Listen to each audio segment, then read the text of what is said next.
Vênus tem uma história complicada e, de certa forma, infeliz. Os astrônomos acreditam que o planeta, há muitos bilhões de anos, era parecido com a Terra, quente, agradável e coberto por água líquida. Em algum momento no passado, porém, o provável paraíso se transformou em um deserto extremamente seco e ultraquente. Mas como isso aconteceu? Um novo artigo de pesquisa agora investiga as razões do desenvolvimento do segundo planeta do Sistema Solar. E até mesmo Júpiter tem algo a ver com o desenvolvimento de Vênus.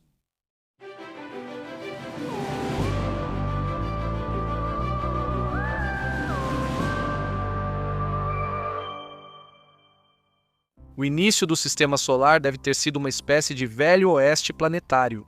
Sem lei e ordem, milhares de grandes corpos celestes se moviam caoticamente e colidiam uns com os outros. Por exemplo, acredita-se que os planetas gasosos gigantes não se formaram na região onde estão hoje, mas provavelmente muito mais longe, nos confins do Sistema Solar. Os astrônomos podem reconstruir isso observando a distribuição de objetos menores, como objetos gelados, asteroides ou outros corpos celestes no Sistema Solar externo. Em certo ponto de seu desenvolvimento, esses planetas migraram para o interior. No entanto, ainda não sabemos exatamente como ocorreu essa migração.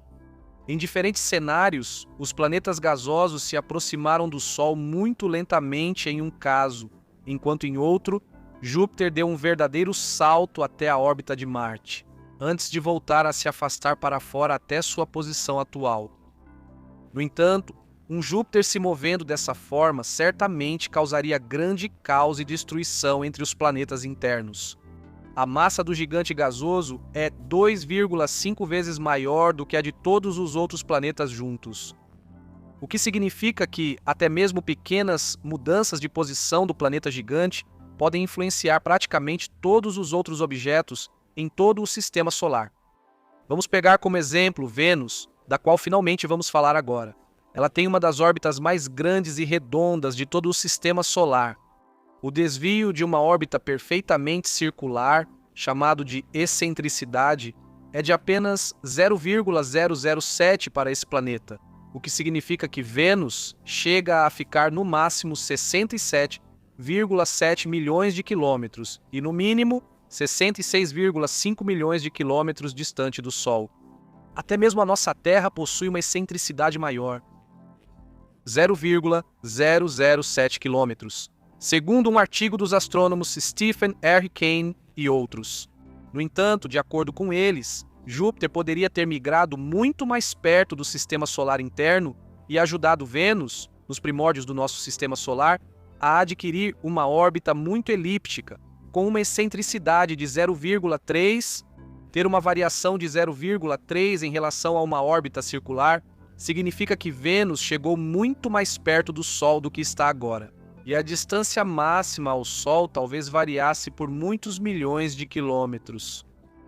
Mas para onde foi a enorme órbita elíptica do planeta? E por que Vênus agora orbita o Sol em uma trajetória quase circular? Algo deve ter acontecido, então, que tornou a órbita do planeta mais circular. Os autores do estudo sugeriram que foram as forças de maré dos oceanos em Vênus, quando ainda havia água líquida fluindo por lá. Muito antes de um efeito estufa extremo começar em Vênus. A água, portanto, deve ter atuado como uma espécie de estabilizador da órbita do planeta devido ao atrito causado pela gravidade. Em seu artigo, os cientistas também relatam que o alongamento da órbita causado por Júpiter teve outra consequência catastrófica no planeta. Este poderia ter sido transformado de uma zona úmida tropical em uma espécie de inferno sangrento. Mas como isso seria possível? Como funcionaria? Bem, se imaginarmos agora um planeta que deseja reter sua água, então uma órbita excêntrica está longe de ser o ideal. Já sabemos pela história do nosso próprio planeta que uma mudança na órbita causada pela atração gravitacional de outros planetas pode desencadear eras do gelo. Algumas das últimas eras do gelo surgiram por esse motivo. Enquanto a Terra de vez em quando congelava, mas conseguia manter sua água, Vênus provavelmente foi colocada em uma órbita altamente elíptica por Júpiter.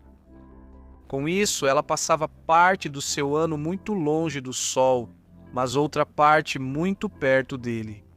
Segundo Stephen Kane, isso pode ter sido demais para o planeta, já que a intensidade da radiação aumenta de forma desproporcional com a mudança da órbita. À medida que Vênus se aproximava do Sol, o planeta era torrado de forma desproporcionalmente maior do que se poderia imaginar. Quanto mais perto ele chegava da estrela central, quanto mais perto Vênus chegava do Sol, mais o planeta ficava exposto à radiação ultravioleta. Isso e a proximidade com o Sol desencadearam uma espiral descendente em direção a um planeta infernal. Provavelmente começou quando Vênus perdeu seus oceanos. O líquido evaporado desses oceanos se acumulou na atmosfera e reteve calor, o que fez com que ainda mais água evaporasse e ainda mais calor fosse sentido. Sem o líquido, que segundo Stephen Kane funciona como uma espécie de lubrificante para o movimento das placas continentais, o deslocamento dos continentes foi interrompido, o que, por sua vez, liberou cada vez mais dióxido de carbono na atmosfera de Vênus.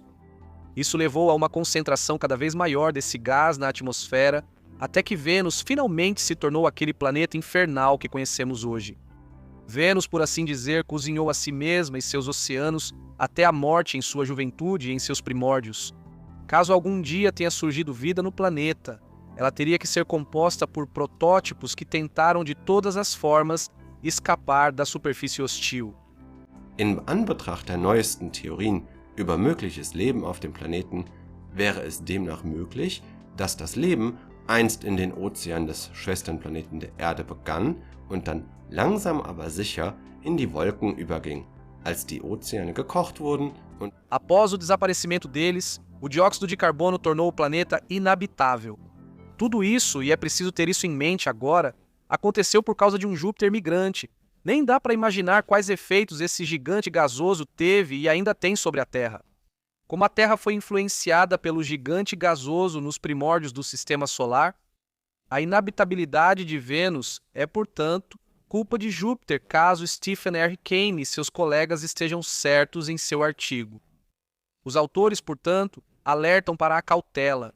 Se estivermos procurando por exoplanetas, deveríamos observar se há um planeta gasoso em sistemas estelares distantes, que realizasse as mesmas acrobacias gravitacionais que Júpiter e eliminasse para sempre qualquer possibilidade de vida em algum planeta interno. Nesse sentido, ainda bem que a Terra aparentemente saiu relativamente ilesa. Pena pela Vênus, talvez pudéssemos ter 2 planetas habitáveis no Sistema Solar. Se vocês gostaram deste vídeo, com certeza vão se interessar por outro vídeo, sobre o planeta Kepler 1649c, que é até agora o exoplaneta mais parecido com a Terra já encontrado a 300 anos-luz de distância. Para assistir a esse vídeo, é só clicar no card final que aparece aqui. Desejo a vocês um ótimo dia, fiquem bem e vivam longamente e em paz. Tchau!